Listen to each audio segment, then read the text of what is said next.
નમસ્કાર વિદ્યાર્થી મિત્રો, Galaxy school of science Vadgam તરફથી આપનું હાર્દિક સ્વાગત છે મિત્રો। ધોરણ 9 વિષય વિજ્ઞાનની અંદર પ્રકરણ નંબર 3 જે પરમાણુ અને અણુઓ વિશે આપણે અભ્યાસ કરતા હતા મિત્રો। આજે આપણે કેટલાક સંયોજકતાને આધારે આયનોના નામ અને તેની સંજ્ઞાઓની વાત કરવી છે મિત્રો। તો કેટલાક આયનના નામ અને તેની સંજ્ઞાઓ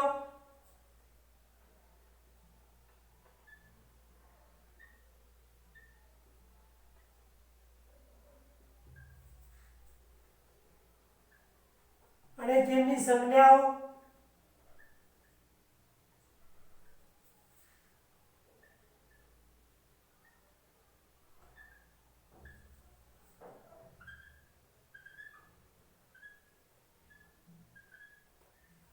તો જુદા જુદા પ્રકારના આયનોના નામ અને તેમની સંજ્ઞાઓ જોઈ છે।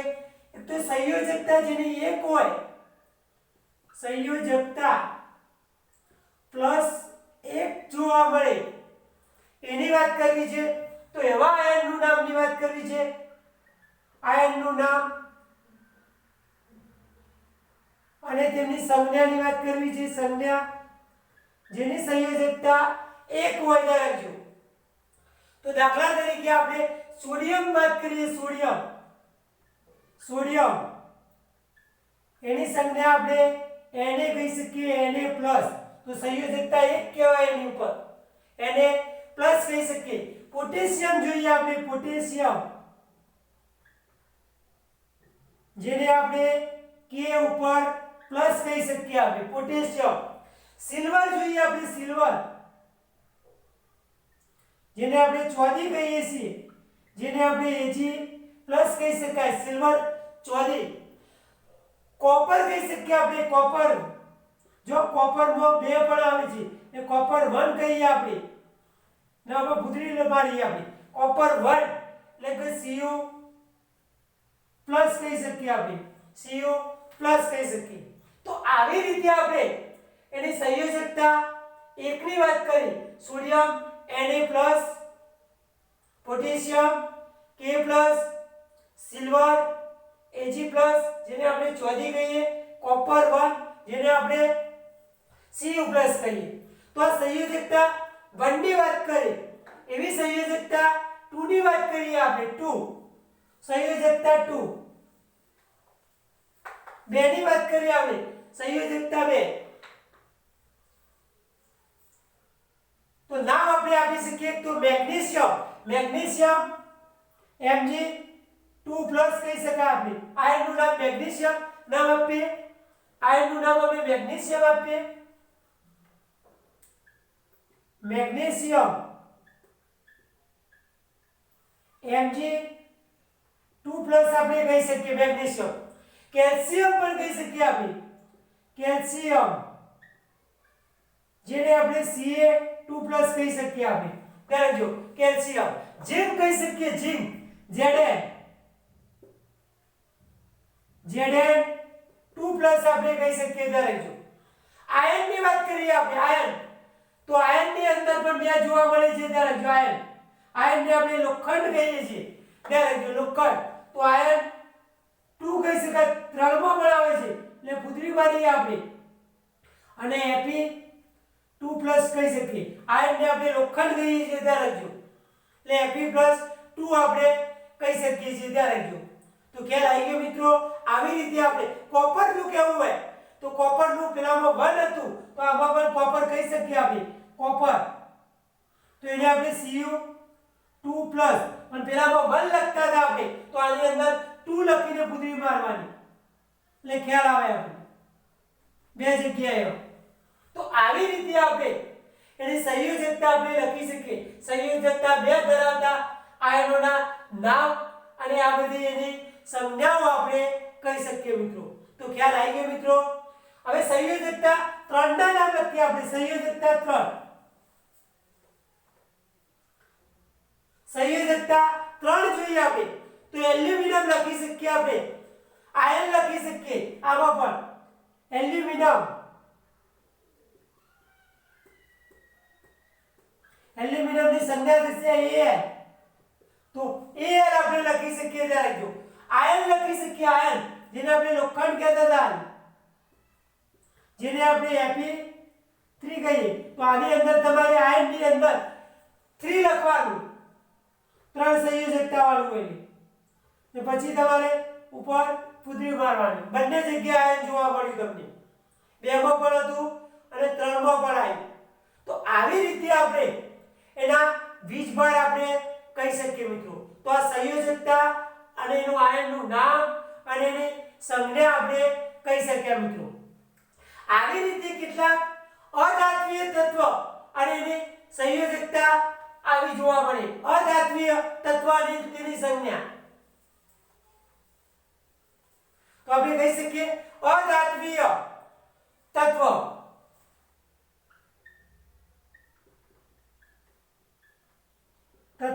અને બીજી એની સંજ્ઞા. હવે આની અંદર પ્લસ વીજભાર વાળું જોઈએ આપણે.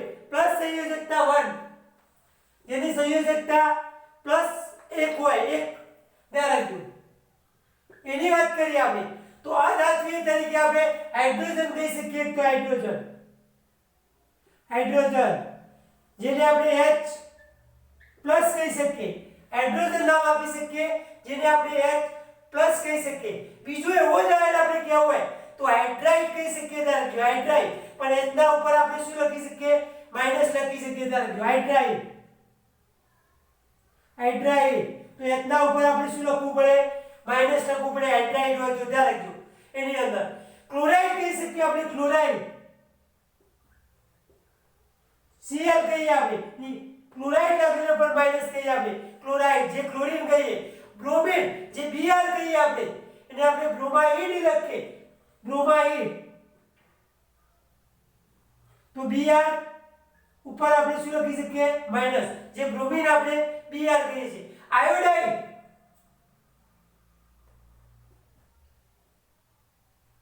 તો I ઉપર આપણે માઈનસ લખી શકીએ, જે આયોડીન કહીએ છીએ આપણે.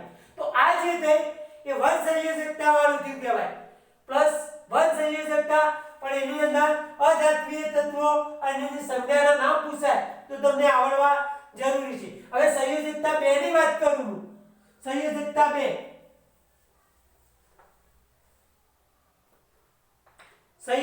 2 તો સંયોજકતા જે 2 કહેવાય એની અંદર આપણે જોઈએ તો જુદા જુદા પ્રકારના હોઈ શકે. એક તો સલ્ફાઇડ આપણે આપી શકીએ. સલ્ફાઇડ તો S2 ના ઉપર આપણે લખી શકીએ માઈનસ સલ્ફાઇડ. ઓક્સાઇડ પણ આપી શકીએ આપણે, ઓક્સિજનનું ઓક્સાઇડ. તો O2 ના ઉપર આપણે શું લખી શકીએ? માઈનસ. તો આવા સંયોજકતા 2 ના પણ આપણે નામ આપવા હોય તો આપી શકીએ મિત્રો. આવી સંયોજકતા 3 ના નામ આપવા હોય તો પણ આપણે સંયોજકતા 3 ના પણ આપણે નામ આપી શકીએ. સંયોજકતા 3 તો સંયોજકતા 3 નું નામ નાઇટ્રાઇડ આપી શકીએ. એક પ્રખ્યાત છે ધારો નાઇટ્રાઇડ. તો એને N ઉપર તમારે શું લખવાનું? N3 ને શું લખવાનું? -3. તો આવા આપણે જુદા જુદા પ્રકારના સંયોજકતા અને એના અધાત્મીય તત્વ અને એની સંજ્ઞાઓના નામ આપવા હોય તો આપણે સંયોજકતા, એના અધાત્મીય તત્વ અને એની સંજ્ઞા વિશે આપણે એની માહિતી આપવી હોય તો આપણે આપી શકીએ છીએ. હવે આપણે સંયોજકતાની તો વાત કરીએ પણ સાથે એની બહુપરમાણ્વીય આયનની વાત કરીએ અને એની સંજ્ઞાની વાત કરીએ. સંયોજકતાની વાત કરીએ પણ બહુપરમાણ્વીય આયન અને એની સંજ્ઞા. બહુપરમાણ્વીય આયન અને એની સંજ્ઞાની વાત કરવી છે. ત્યારે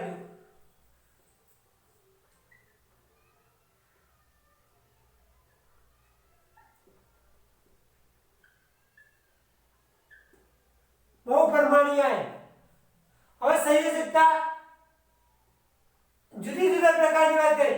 એક સંયોજકતાની વાત કરું ફક્ત એકની પહેલા તો આપણે એમોનિયમ કહી શકીએ. ત્યારે એમોનિયાને પણ એને શું કહી શકીએ? એમોનિયમ કહી શકીએ. ત્યારે એમોનિયમ નામ આપવું હોય તો આપણે આપી શકીએ એમોનિયમ. એમોનિયમનું સૂત્ર થાય NH4 ઉપર પ્લસ. ધ્યાન રાખજો NH3 નહીં, NH3 ને આપણે એમોનિયા વાયુ કહી, પણ NH4 ઉપર આપણે શું આપી શકીએ? NH4 પ્લસ એવું આપી શકીએ. હાઇડ્રોક્સાઇડ આપી શકીએ આપણે, હાઇડ્રોક્સાઇડ. તો OH ઉપર આપણે શું આપી શકીએ? માઈનસ. હાઇડ્રોક્સાઇડ લખતા હતા આપણે. નાઇટ્રેટ આપી શકીએ આપણે, નાઇટ્રેટ. તો NO3 ઉપર આપણે માઈનસ આપી શકીએ, નાઇટ્રેટ. એટલે આવા જુદા જુદા પ્રકારના હાઇડ્રોજન કાર્બોનેટ આપવું હોય તો પણ આપી શકીએ, હાઇડ્રોજન કાર્બોનેટ. તો HCO3 ઉપર આપણે શું આપી શકીએ? માઈનસ આપી શકીએ, HCO3 ઉપર માઈનસ. તો આ જે બધા બન્યા એ સંયોજકતા 1, પણ કયા આયનો? બહુપરમાણુય આયનો કહી શકીએ. અને એની સંયોજકતા કેવી છે? 1 છે. અને આ એની શું કહેવાય? એની સંજ્ઞા કહેવાય. તો પરીક્ષામાં પૂછાય બહુપરમાણુય આયનના બે નામ લખો અને સંજ્ઞા જણાવો. જેની સંયોજકતા 1 હોય તો તમારે આ લખવાના પડે. ધ્યાન રાખજો. હવે આપણે સંયોજકતા 2 ની વાત કરીએ. આપણે સંયોજકતા 2, સંયોજકતા 2.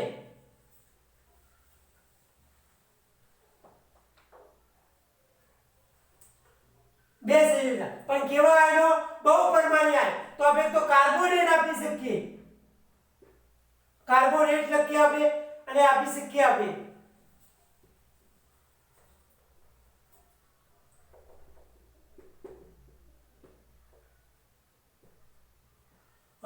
કાર્બોનેટ આપી શકીએ આપણે. ધ્યાન રાખજો. સલ્ફેટ આપી શકીએ આપણે, સલ્ફેટ.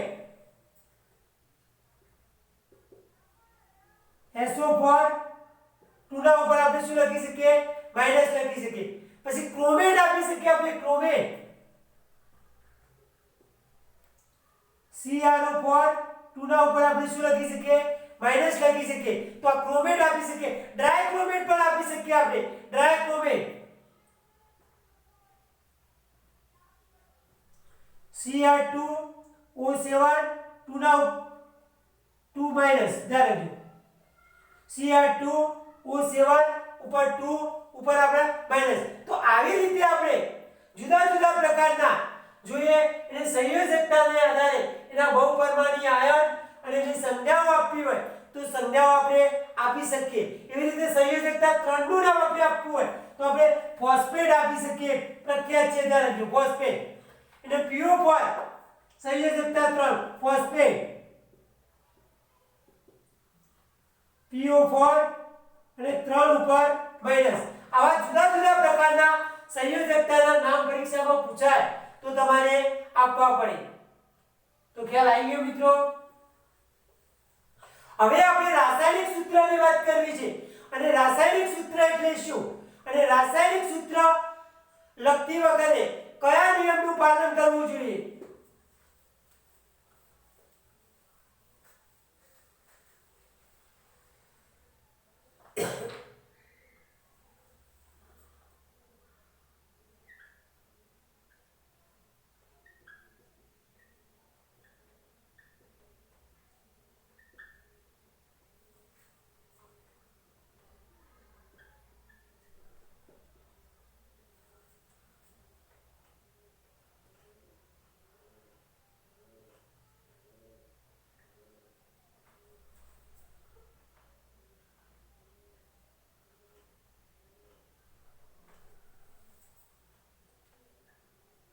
કયા નિયમનું પાલન કરવું જોઈએ?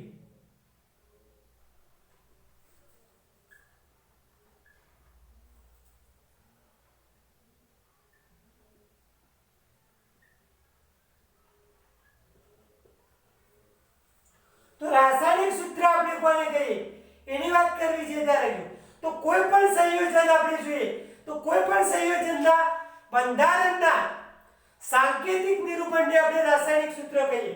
કોઈ પણ સંયોજન હોય એ કોઈ પણ સંયોજનના બંધારણના સાંકેતિક નિરૂપણને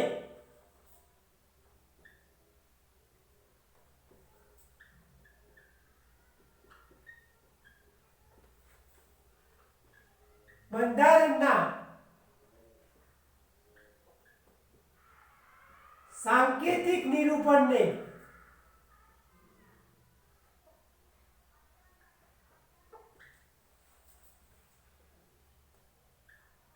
રાસાયણિક સૂત્ર કહે છે તે લખજો.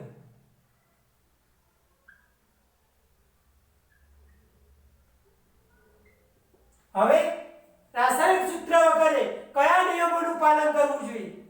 પાલન કયા નિયમોનું કરવું જોઈએ? પાલન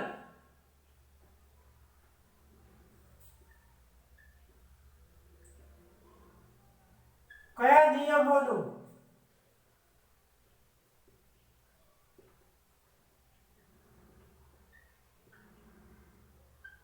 કરવું જોઈએ. ધ્યાન રાખજો. તો નંબર 1 આપણે કહી શકીએ કે જ્યારે આયન હોય ત્યારે આયનની સંયોજકતા હોય, એ સંયોજકતા અથવા તો જે વીજભાર હોય એ વીજભાર સંતુલિત હોવું જોઈએ. જે આયનોની સંયોજકતા હોય સંયોજવાની, એ સંયોજવાની સંયોજકતા અને જે વીજભાર હોય એ વીજભાર એની અંદર સંતુલિત હોવો જોઈએ. તો આયનની સંયોજકતા અને વીજભાર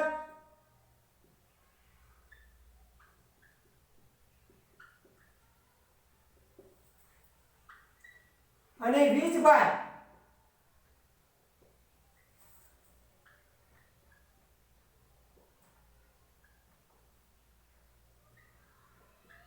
એ સરખો કરવો જોઈએ. ધ્યાન રાખજો, સંતુલિત હોવો જોઈએ બંને બાજુએ.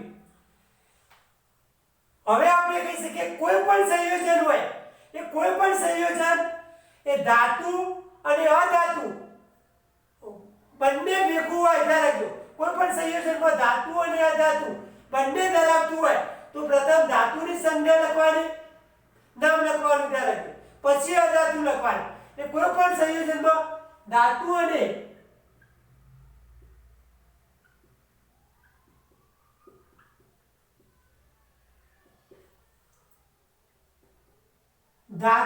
અધાતુ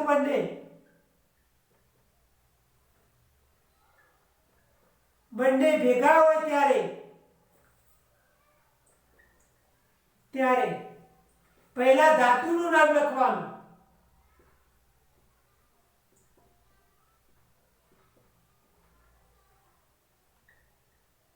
પછી અધાતુનું નામ લખવું.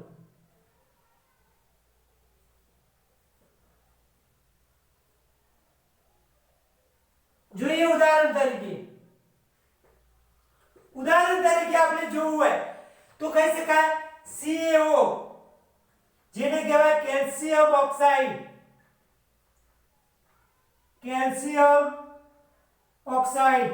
કેલ્શિયમ ધાતુ અને ઓક્સાઇડ પાછળ જોઈએ તો શું છે? અધાતુ છે. એટલે પહેલા તમારે શું લખવાનું? ધાતુ લખવા. સોડિયમ ક્લોરાઇડ, જેને આપણે NaCl કહીએ છીએ, તો એને ધાતુ, Cl માઈનસ શું કહીએ? અધાતુ, સોડિયમ ક્લોરાઇડ.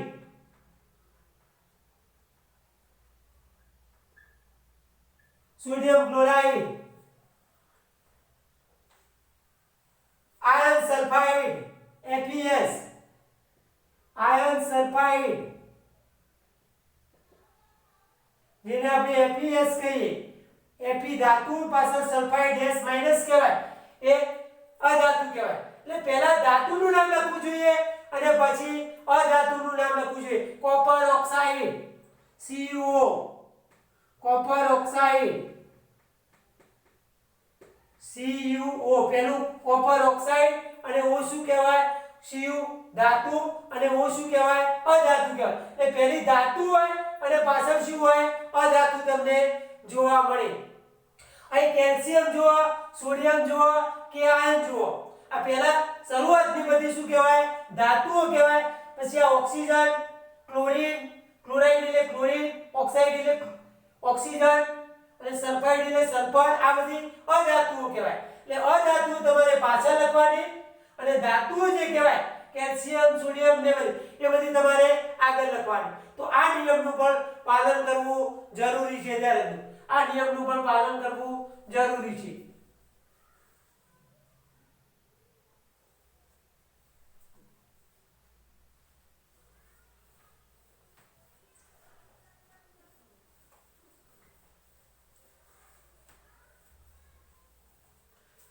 હવે એક નિયમ આપણે જોઈએ કે દાખલા તરીકે બહુપરમાણીય આયનો હોય. બહુપરમાણીય આયન દ્વારા બનતો જે સંયોજનો હોય એની અંદર જે આયન હોય એ આયનને કૌંસની બહાર તેમના ગુણોત્તર રૂપે દર્શાવી શકાય છે, બહુપરમાણુ આયનને.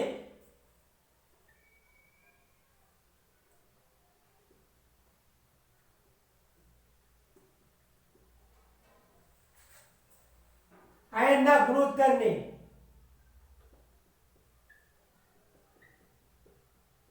કૌંસની બહાર લખી શકાય છે.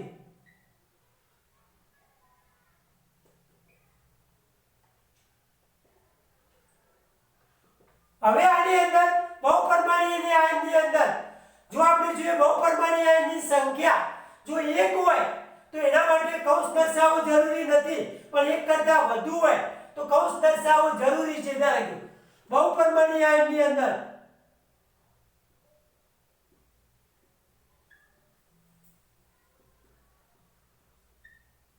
અંદર 1 હોય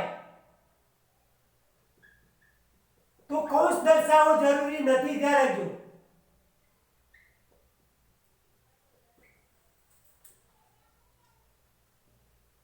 ઉદાહરણ તરીકે મારે આપવું હોય તો આપી શકું NaOH સોડિયમ હાઇડ્રોક્સાઇડ. તો આના માટે મારે કૌંસ દર્શાવવો કોઈ જરૂરી હોતો નથી, પણ બહુપરમાણીય આયન હોય 1 કરતાં વધુ બહુપરમાણીય આયનો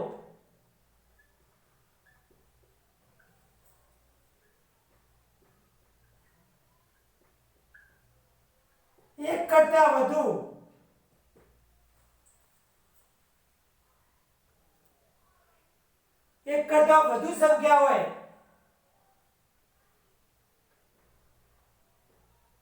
સંખ્યા હોય તો કૌંસ દર્શાવવું જરૂરી છે.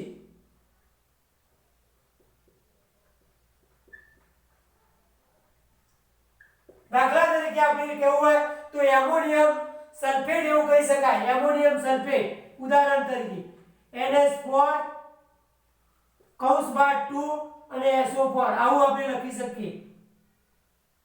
NH4 કૌંસ પૂરો 2 SO4 એમોનિયમ સલ્ફેટ.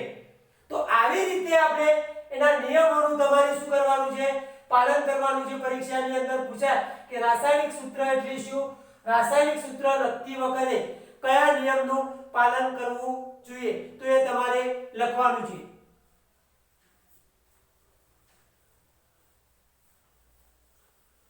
હવે ગૃહ કાર્યની વાત કરી દઈએ આપણે. ગૃહ કાર્ય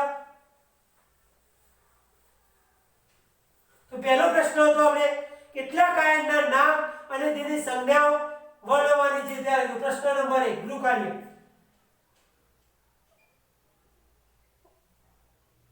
પ્રશ્ન નંબર 1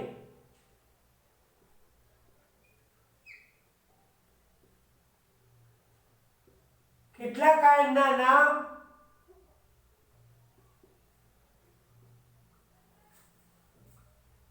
અને તેની સંજ્ઞા વર્ણવો.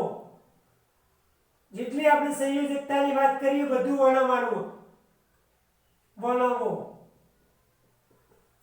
જેટલી વાત કરી એટલી બધી આપણે લખવાની છે. બીજો પ્રશ્ન રાસાયણિક સૂત્ર એટલે શું, રાસાયણિક સૂત્ર લખતી વખતે કયા નિયમનું પાલન કરવું જોઈએ. પ્રશ્ન નંબર 2 રાસાયણિક સૂત્ર એટલે શું,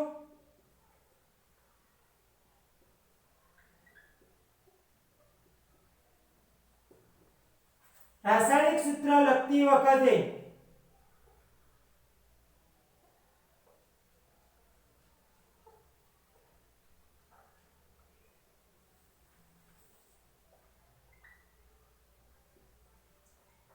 કયા નિયમનું પાલન કરવું જોઈએ.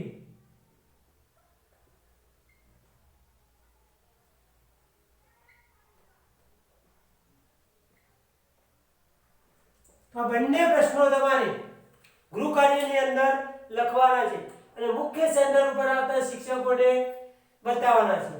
અગાઉના ટોપિકની અગાઉના લેક્ચરની અંદર વાત કરીશું મિત્રો. તો આવજો.